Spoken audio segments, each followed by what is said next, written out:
This episode is sponsored by my Amazon launch package. If you're thinking about selling on Amazon but feeling overwhelmed by where to start, let me take the stress out of it for you. My launch package is designed to handle everything you need to get started on Amazon so you can focus on your business while I do the hard work. I include fully optimized, well-researched product listings that will help you stand out, advice on images and graphics to use, complete setup of your product listings, your account and shipping settings configured for a smooth launch, your first Amazon shipping plan if you're using FBA, 1 month of Amazon sponsored products management to get your ads performing well and start getting in those sales, plus guidance on additional Amazon launch strategies to boost your success. So please don't wait. Starting early in 2025 gives you the best possible chance to build momentum and hit the key sales periods. Find out more or book today using the link in the show notes. Welcome to the Bring Your Product Idea to Life podcast. This is the podcast for you if you're getting started selling products or if you'd like to create your own product to sell. I'm Vicky Weinberg, a product creation coach and Amazon expert. Every week, I share friendly, practical advice as well as inspirational stories from small businesses. Let's get started.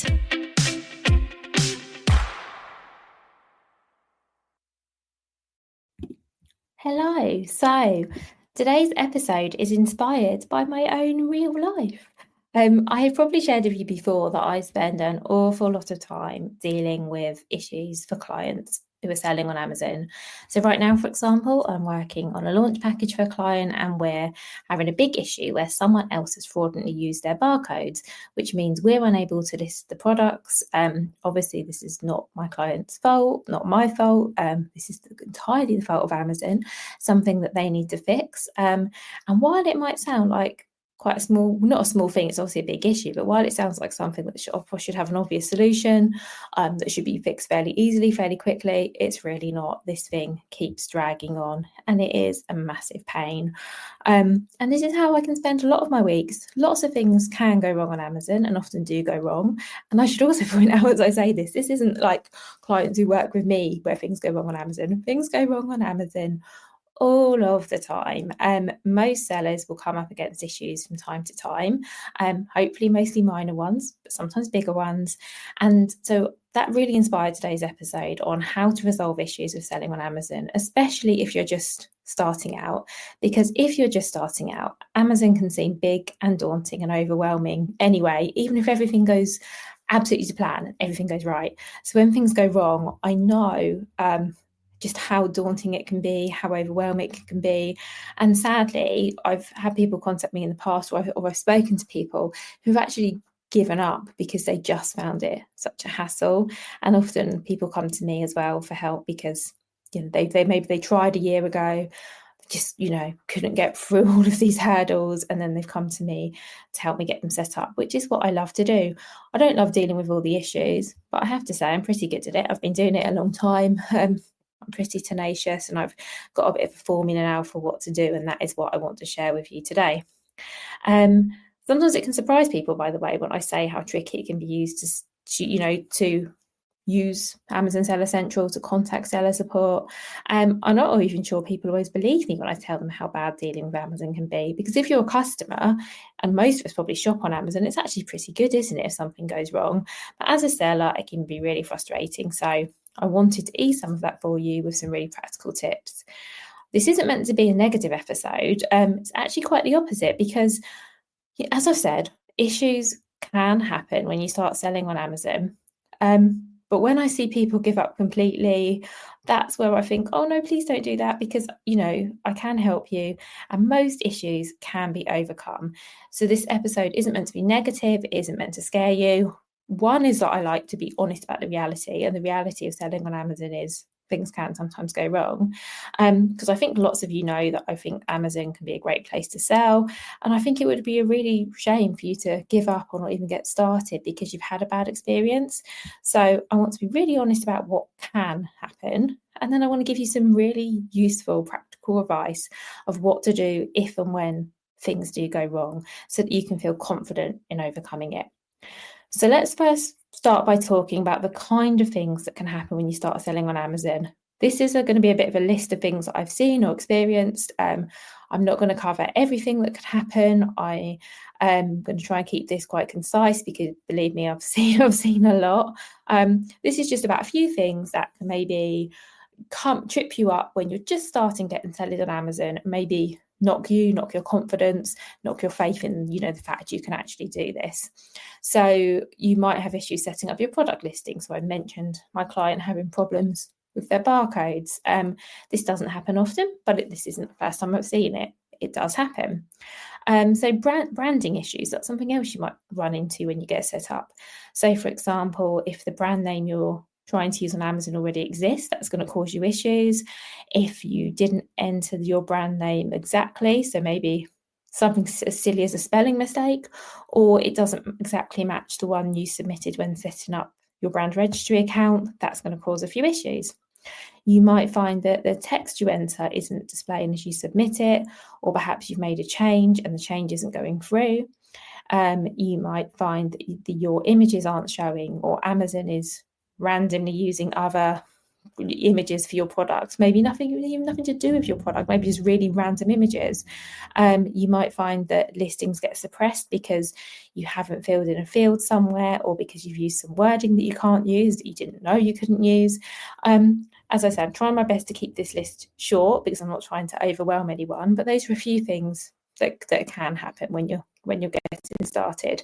And as I say, none of this is to scare you. I have to keep reiterating that. It's completely the opposite. I'm hoping to empower you. So first of all, let's talk about what you can do to prevent things going wrong in the first place. And you can't, first thing, I can't promise that nothing will ever go wrong, but what will help is, first of all, knowing exactly what you need to get set up on Amazon. So what you need to set up your account, what you need to do to set up your product listings, everything to start selling. I have a free checklist that goes through all of this for you. That will be linked in the show notes. It's really good if you research anything else you might need up front and get it all ready. So for example, do you need approval to list your products? Do you need safety data sheets? Are you selling a product that's actually not your own, so you need approval for that? Do you sell products that don't have barcodes for some reason, so you need to apply for a barcode exemption? Having a look into these kind of things up front will really save you time and energy along the line. And I would also say, be prepared for the initial setup to take a little bit longer than expected. So build in time for things to go wrong. Hopefully nothing will go wrong, but you don't want to be working on such tight timescales that having a little issue really throws you.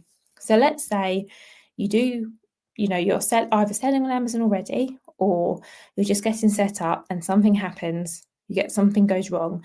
Maybe it's something as simple as your text isn't displaying as you want it to. What do you do?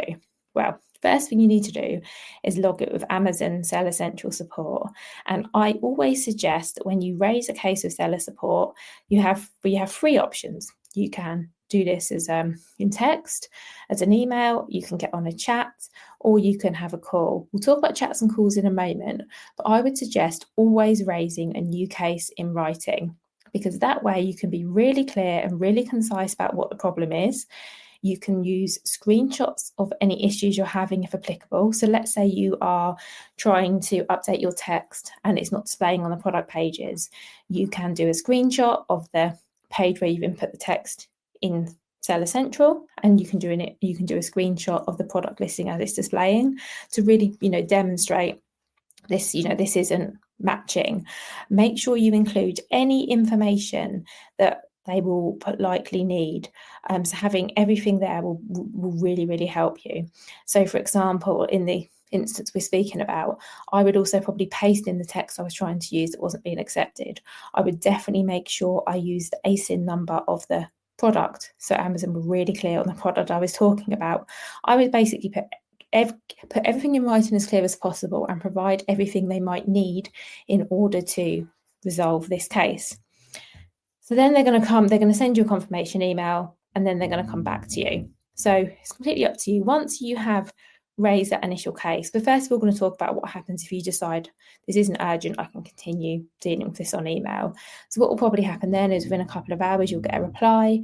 And it's really important to 2 things. First of all, look at the reply and think, okay, does this seem viable? Does this seem like a sensible reply?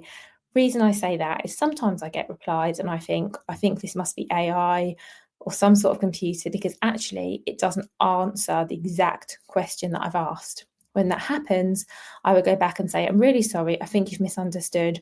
This is my issue, and reiterate it. And then also, if that happens, that might be the point where you go, actually, I do need to get on a call or chat because this email thing clearly isn't working. But let's say you're going to continue with email, you want to reply and make it really clear, okay, this isn't exactly what I was asking, please help me.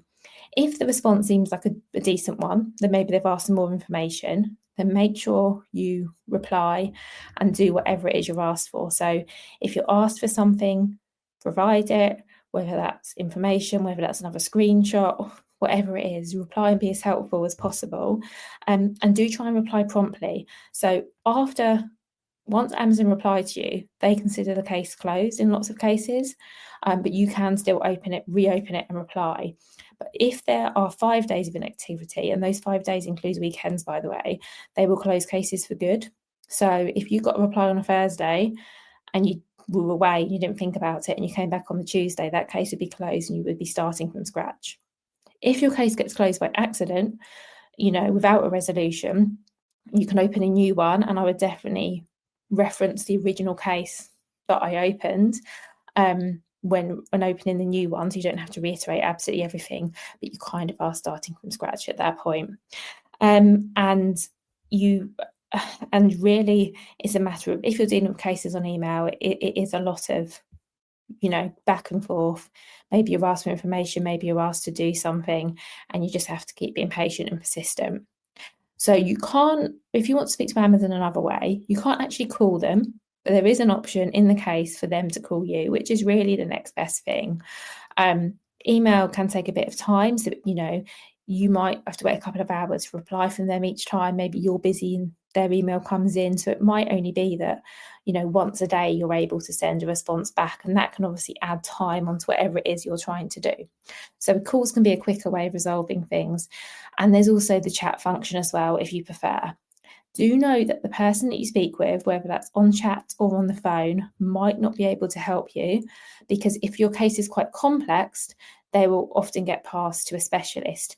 However, the benefit of speaking to someone in person is it's a great way of getting your cases escalated to a specialist, because the person you're speaking to, particularly if you're on the phone, will hopefully have a much better understanding of what you're facing, realise that they aren't in a position to help and escalate the case for you. So getting on the phone can be really good, and I definitely recommend it if you feel you're not getting the help you need when you're going back and forth on email. Email can be great for, as I say, non-urgent cases, but if it's something that needs a quick response, I always recommend getting on the phone for someone if you can.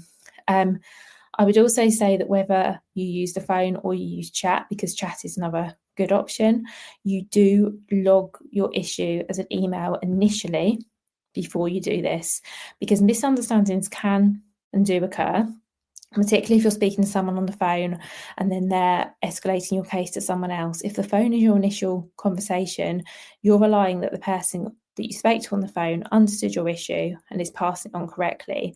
However, if you've laid it all out in the email format firstly, and then you're speaking to someone on the phone, you know that they've got that text that you've written and any information you've provided to also pass on when they escalate the case. So I think that's really, really helpful. And my final piece of advice is, I don't know why I said final in a really funny way then, but my final piece of advice is to be really positive and really persistent. It can be really frustrating because it can take a long time to get a helpful response, particularly if you're using email alone. And I would say, please don't give up. Yes, it can be frustrating, but remain positive. I would say of all the cases I've dealt with on Amazon, I can only think of 1 or 2 where we didn't get the resolution we wanted in the end, but I can think of quite a few where it took a long time to get a resolution. So just setting out expectations here. If it all gets a bit too much and you need a bit of extra support, you might want to consider joining my membership, Amazon Made Easy, because all of these little issues you might be contacting Amazon for are things we can cover in our Q&A sessions. So we have a fortnightly Q&A session where you can ask my advice on anything, and it might be an issue that you have, and perhaps we can fix it without even speaking to seller support, or maybe you want my advice on an ongoing case, or how to word something, how to handle something, what a response from Amazon means, all of these things, I am here to help you. So if that sounds like something you're interested in, the waitlist for Amazon Made Easy is now open. There will be a link to that in the show notes for this episode. So please put your name on there if you're interested in finding more about it when we open in the middle of next month. So that's maybe this month, middle of this month. Wow, not long to go. And let me know if there's anything I can do to help you in the meantime. So have a lovely week. I'll be back as usual with the Friday episode, and back with another one of these next Tuesday. Speak to you soon.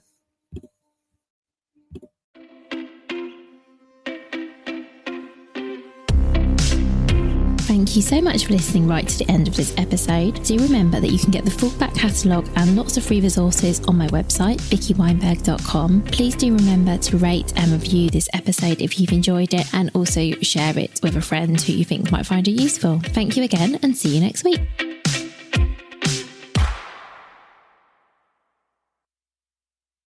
Hi, this is just a little note to say if you've enjoyed this episode, or indeed any of the episodes, and you would like to, I don't know, buy me a coffee or something, you can actually now leave tips. So there's a link to how to do this in the show note. Of course, do not feel obliged to do this.